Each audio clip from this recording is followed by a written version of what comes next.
Core principle. Certain actions are morally forbidden, no matter what good might come from them. Killing an innocent person is a prime example of such a forbidden act. Application to the dilemma. A strict deontologist would argue that it is morally impermissible to kill the other person, even if it is the only way for you to survive. The act of killing is wrong in and of itself. Conclusion. From a purely deontological standpoint, both people would die, as the morally correct action is to not commit murder. The duty not to kill overrides the desire to survive. The utilitarian perspective. Utilitarianism, championed by thinkers like Jeremy Bentham and John Stuart Mill, focuses on the consequences of an action. The most moral choice is the one that produces the greatest good for the greatest number of people. Core principle, the right action, is the one that maximizes overall happiness or well-being and minimizes suffering. The ends justify the means. Application to the dilemma. A utilitarian would analyze the consequences of each choice. Choice A, you eat the other person. Result, one person survives, one person dies. The net outcome is one life saved. Choice B, you both die. Result, 0 people survive. The net outcome is 0 lives saved. Conclusion. From a purely utilitarian standpoint, the moral justification would be to kill the other person and survive. This action, while terrible, leads to a better overall outcome, 1 life saved versus 0 lives saved. The calculation is a simple maximization of life, the Dionutility Synthesis. Your personal moral code, Dionutility, suggests a combination of these two frameworks. This is where the true complexity lies. It's not about choosing one over the other, but about finding a synthesis or a way to prioritize. The conflict, the two frameworks are in direct conflict here. Deontology says don't kill, while utilitarianism says save a life. Possible resolutions. 1. Prioritization. You could decide that in an extreme survival situation, the utilitarian principle of preserving life, even just one, takes precedence over the deontological duty not to kill. This would be a form of rule utilitarianism, where the rule is to save a life when possible, even if it requires a deontologically forbidden act. 2. Act versus rule. A rule utilitarian might argue that a society where people can kill each other to survive would lead to a worse overall outcome in the long run. Thus, the rule don't kill should always apply. An act utilitarian would simply look at this specific situation and choose the option that maximizes survival. 3. The lesser of two evils. This is a common phrase used to describe a utilitarian choice in a difficult situation. The act of killing is a great evil, but allowing both to die is arguably a greater evil from a consequentialist perspective. There is no easy answer, which is why these dilemmas are so compelling.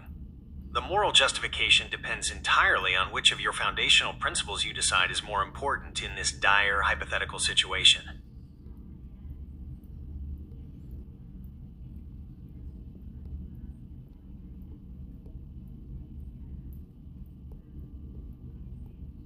That's an insightful way to frame the debate. The concepts of humanlabel, label ethics, and metalabel ethics describe different levels of moral analysis, moving from the individual to the universal. Humanlabel ethics. This refers to the applied, personal, and situational level of ethics. It's the ethics of the individual actor in the moment of crisis. Focus. It's a focus on the utility object, the direct consequences of one's actions on the people involved. In your dilemma, this is the desperate choice to save your own life by any means necessary, driven by the primal human instinct for survival.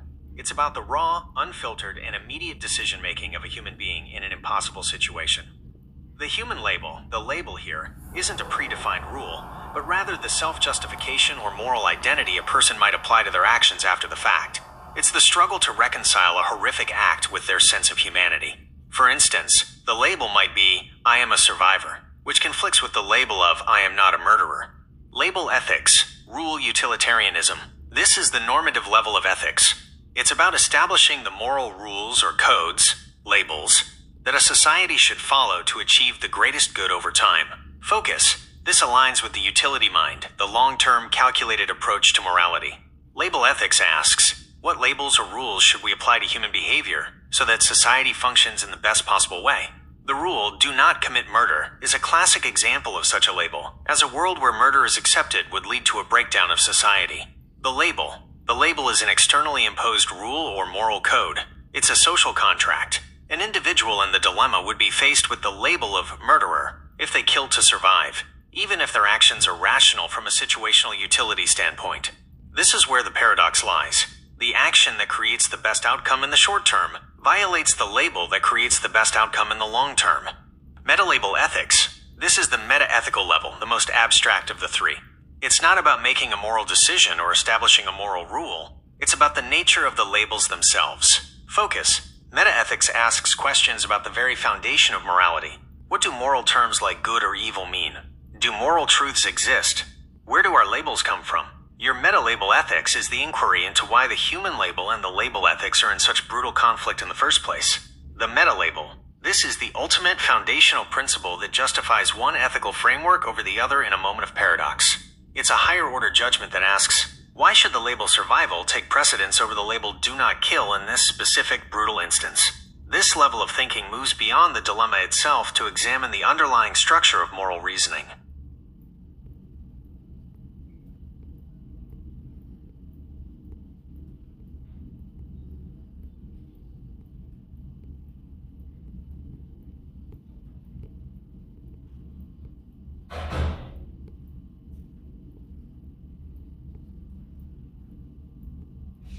Becoming a gladiator, in the literal and ethical sense, should be avoided at all costs. This is because gladiator ethics represents a breakdown of fundamental moral principles and human dignity.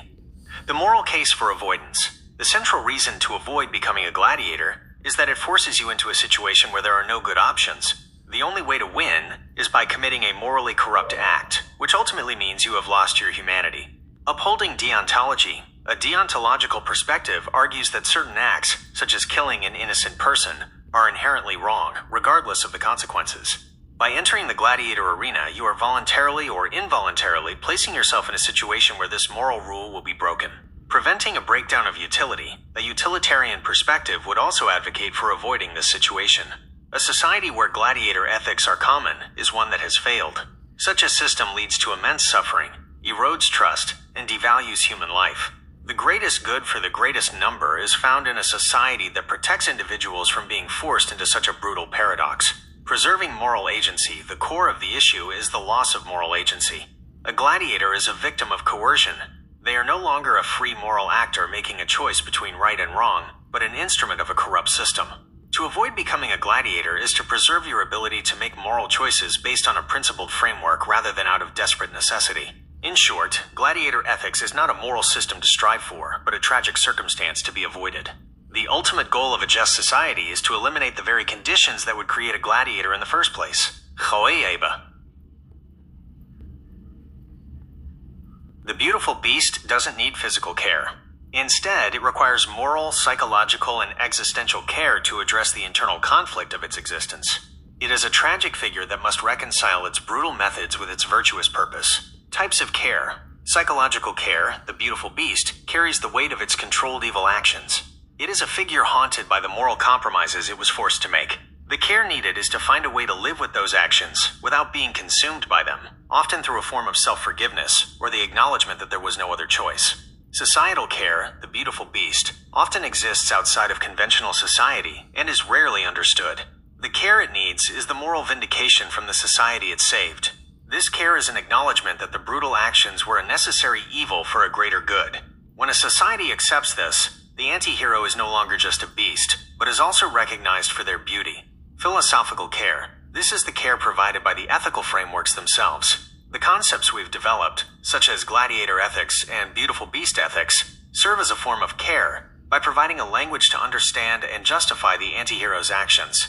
They offer a way to morally categorize the actions not as simply evil, but as a tragic and complex response to an impossible situation.